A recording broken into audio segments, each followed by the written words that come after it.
About 6:30 this morning, perhaps 40 of us went down to Lake Calhoun, and about maybe 20 or 25 of us were baptized.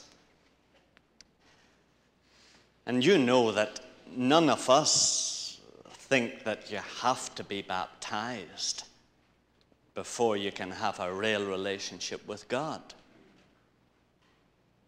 I was a Methodist, and I was baptized as a baby, and I've never really felt the need to be baptized again. But many of us here are Lutherans, Methodists, Catholics, Baptists, Presbyterians, and many of us have sensed that Jesus did want us to be baptized as a matter of obedience to him. So that's why we have baptism services, maybe twice in the summertime and once in the winter. And of course, the baptism that we need to experience is a real one, but it's not just the baptism into water. It's a different kind of baptism. You know, when you go under the water,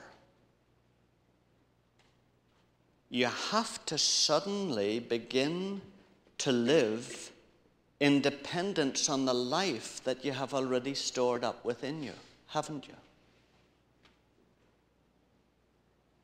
I mean, you have to live certainly by the breath that you've taken before you go under the water. And you have to live by the energy and the strength that you've stored up in the past, because you're cut off from any more food while you're under the water. And you have to live by whatever inner contentment and peace about yourself you have, because you can't have any contact with other people. You're cut off from them and from their approval or their recognition. So you can see that when you go under the water, you're in a sense cut off from any external supply of life. And of course, most of us can't take that for more than 3 minutes. And unfortunately, the reason is not just because we don't have the lung capacity, but because so many of us during our lifetime have been utterly dependent on people for our sense of identity.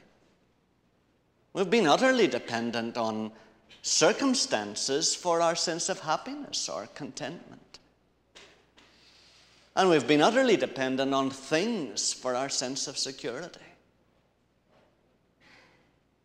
And so when we're cut off from the external world like that, many of us have a real traumatic experience of frustration. And we lack satisfaction in our lives if we're for a moment cut off from all those things.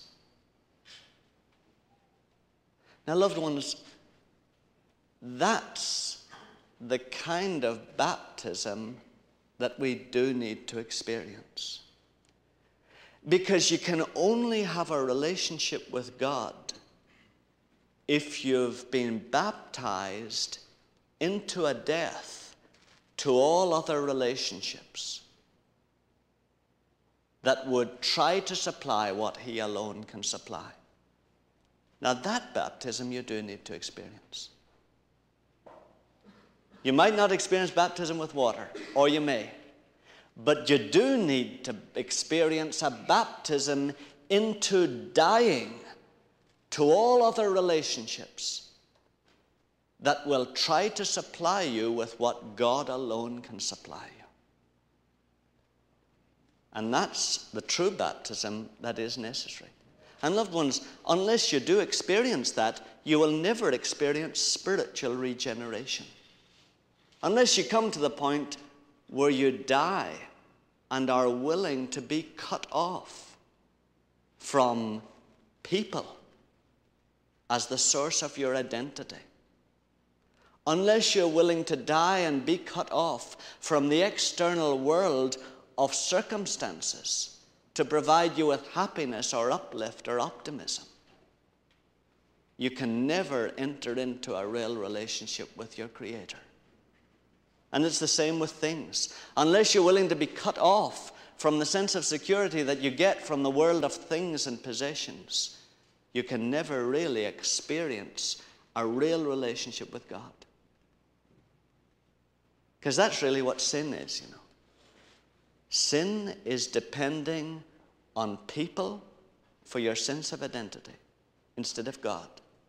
Sin is depending on things for your sense of security instead of God.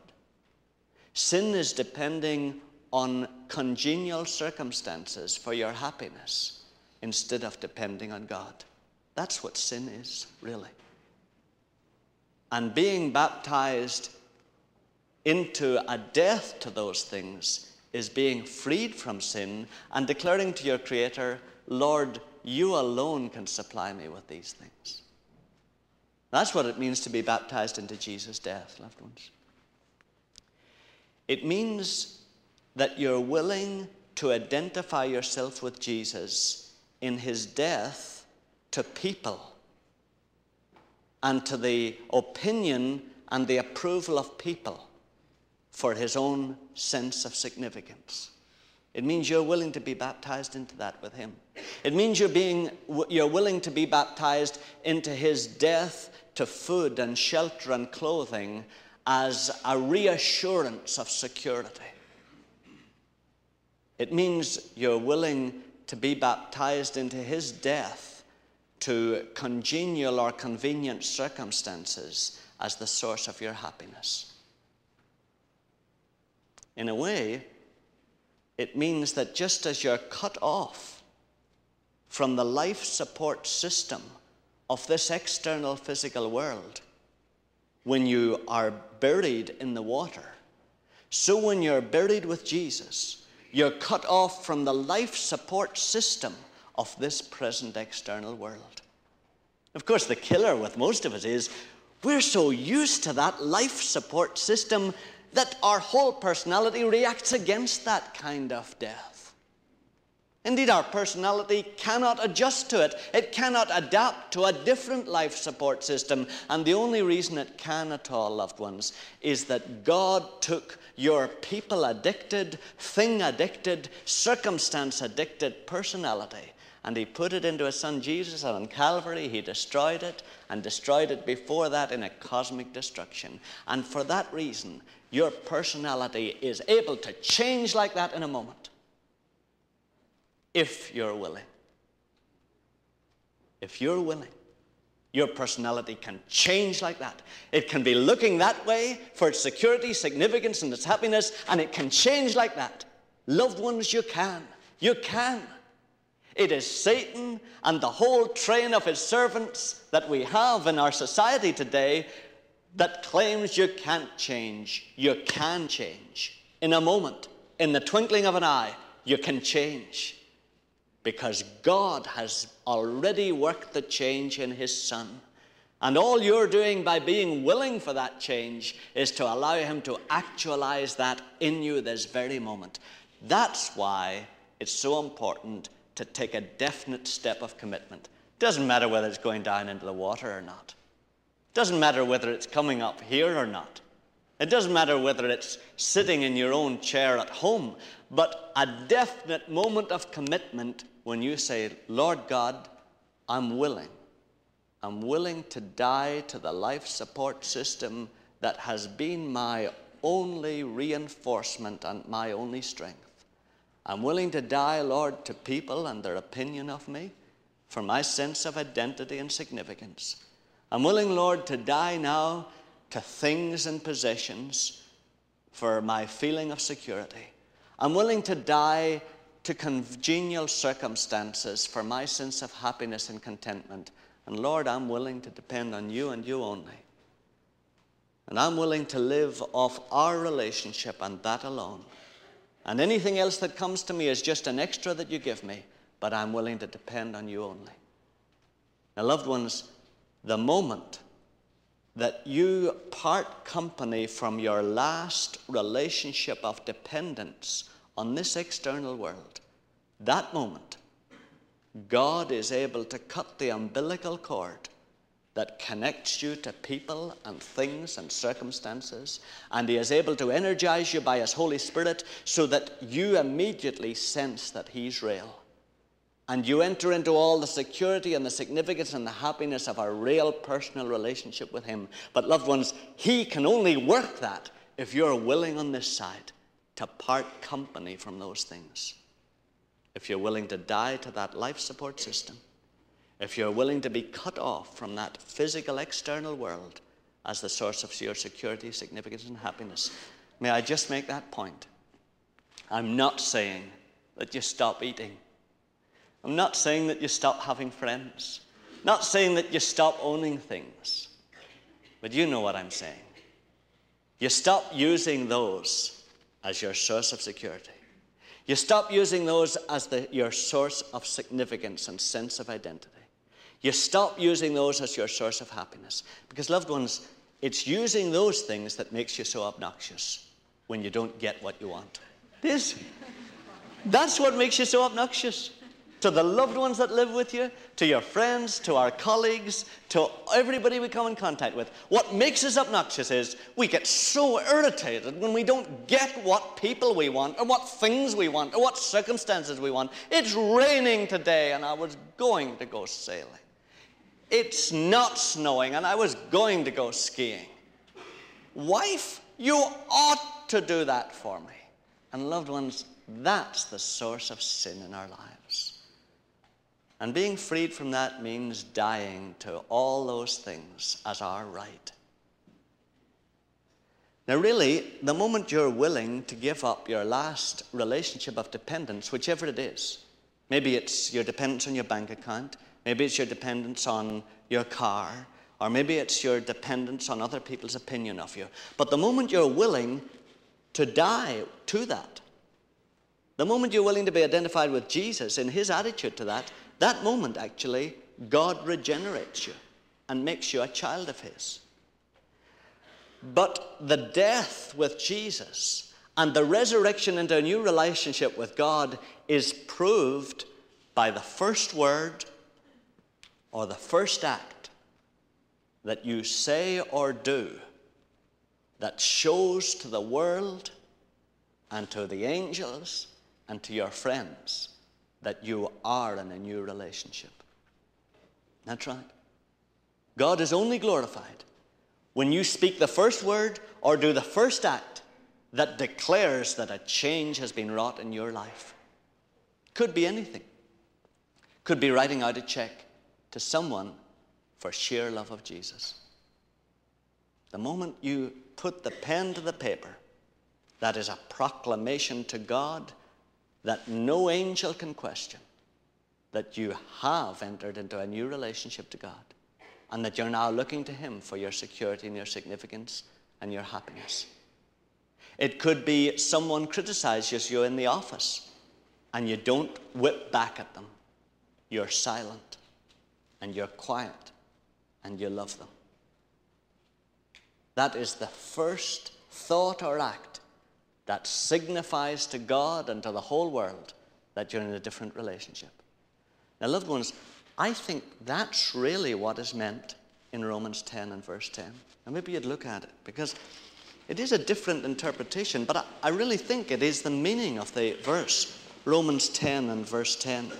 It's page 985. 985.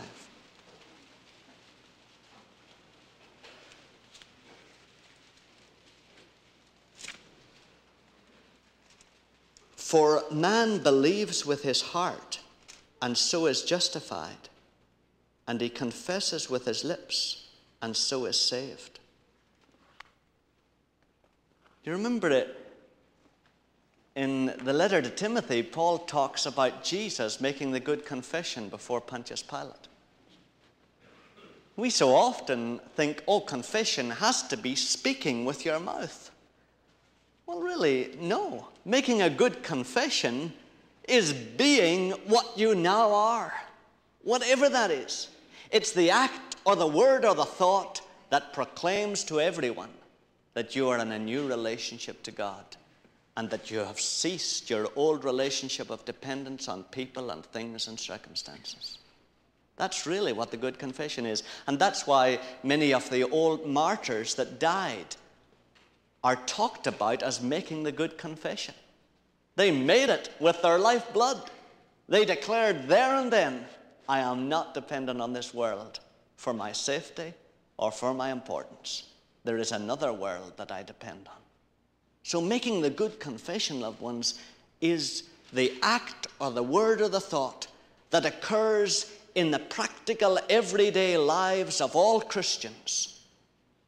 Acts or thoughts or words that can be observed and seen by anyone who cares to listen or to look, that declare that these people are not dependent on things or people or circumstances for their happiness or security or significance, but they depend on God himself.